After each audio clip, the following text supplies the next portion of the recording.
In this lesson, we'll learn about the paragraph panel and how we can use it to format the look of a paragraph.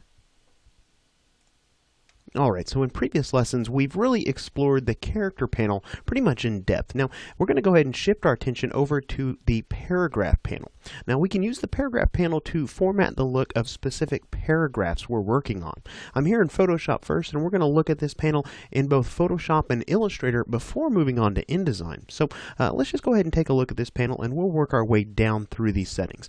You can see here in this top bar, we have a variety of different alignment options. Now, notice I have my type layer selected here in Photoshop, so I can come in here and I can choose any one of these alignment options, and my paragraphs here on screen will actually obey because I have that layer selected. So you can see we have center alignment, we have both left and right alignment, we have a series of justified alignment options, justified with our last line being left aligned, justified with the last line being center aligned, justified with the last lines being right aligned, and then justified with the final lines being justified as well. So let's go ahead and bounce back over here to the left aligned option. Now, in the design world, this is also referred to as flush left, ragged right.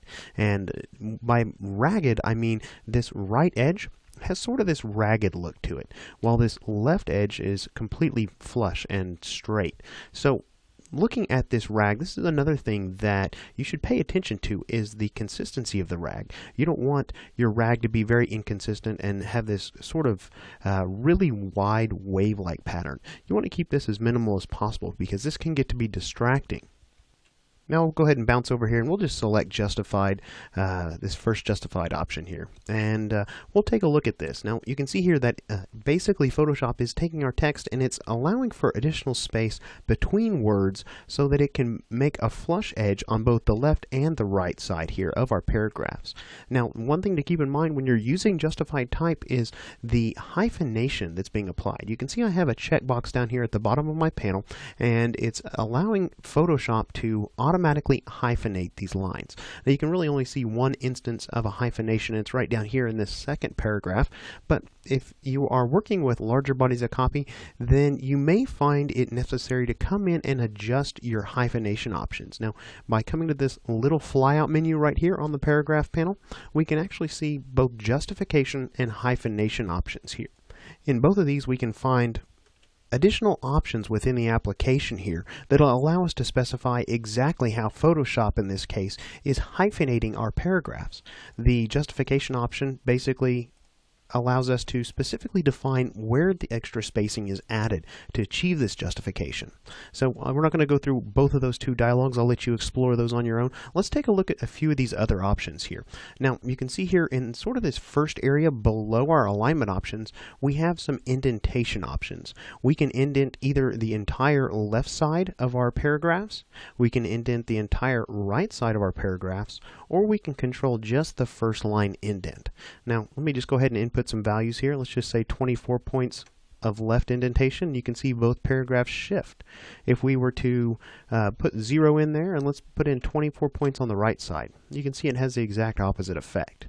Now I'm going to go ahead and zero both those out here because I'd like to go ahead and put in 24 points of indentation for the first line of our paragraphs here. And you can see here that now that I've done that, these are more traditional in the way they look. As far as a paragraph goes, we can see some nice definition between these two paragraphs. Now, if we move down here to this sort of third area right in here, you can see some spacing options. We can actually control the spacing before each of our paragraphs as well as after. So let me just show you an example of how this might be used. If we were to say, maybe we wanted to create a little bit of space in between these two paragraphs. Well, let's just come in here and take a look at what we can do. Let's go ahead and select our type tool here first. And I'm going to go ahead and select some text in this first paragraph. We could create a little space after this paragraph by coming up here to this option right here. Let's just say we want to put in 12 points of spacing after this paragraph. So I'll just input that value here, and you can see that Photoshop shifts the paragraph immediately after this one down 12 points. Now I'm going to go ahead and take that back to 0 because we could do this the exact opposite way. We could always select some of the text in this paragraph here, and we could input that 12 points as a spacing before this paragraph, and you can see we achieve the exact same look. Alright, so this is going to be Photoshop's paragraph panel. Let me go ahead and switch over to Illustrator here, and we'll take a look at sort of the exact same options here. You can see here that in Illustrator, we're going to need to actually select the frame that our text is contained by, and then we can come in and make the exact same option changes here. We can adjust the alignment to left, right, whatever changes we need to make. As a matter of fact, this paragraph panel looks exactly the same. And if you come to this flyout options, flyout menu here, you can see that we have again both justification and hyphenation options here. Now, when dealing with InDesign, let me go ahead and bring that up here. I've got a document that has quite a bit more text on it, and this is where InDesign is really going to excel. As a matter of fact, you can see just by glancing at the paragraph panel here that we have a few additional options that weren't available to us in either Photoshop or Illustrator.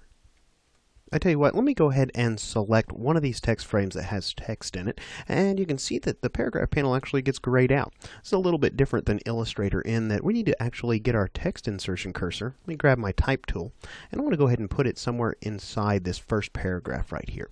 Then you can see that our options become available to us here. Now, we have a lot of the same options here. We have a couple of additional alignment options here, and one of them is to align our text towards the spine of our document. The other one would be to align the text away from the spine of our document. Now, when I say spine, I mean the area where the pages would be glued in to the margins.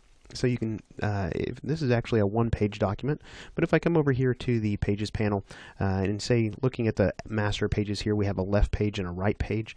The spine would be this line that goes right down the middle of them. So let me just bounce back over here.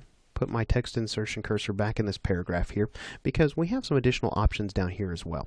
Let me go ahead and just move that paragraph into focus, and let me go ahead and quadruple click on that there so we can select just this paragraph. And I'm going to go ahead and add a little bit of indentation here. Let's go ahead and put in a 24-point indent, and I tell you what, let's go ahead and add about a 12-point space after this paragraph here. So we get a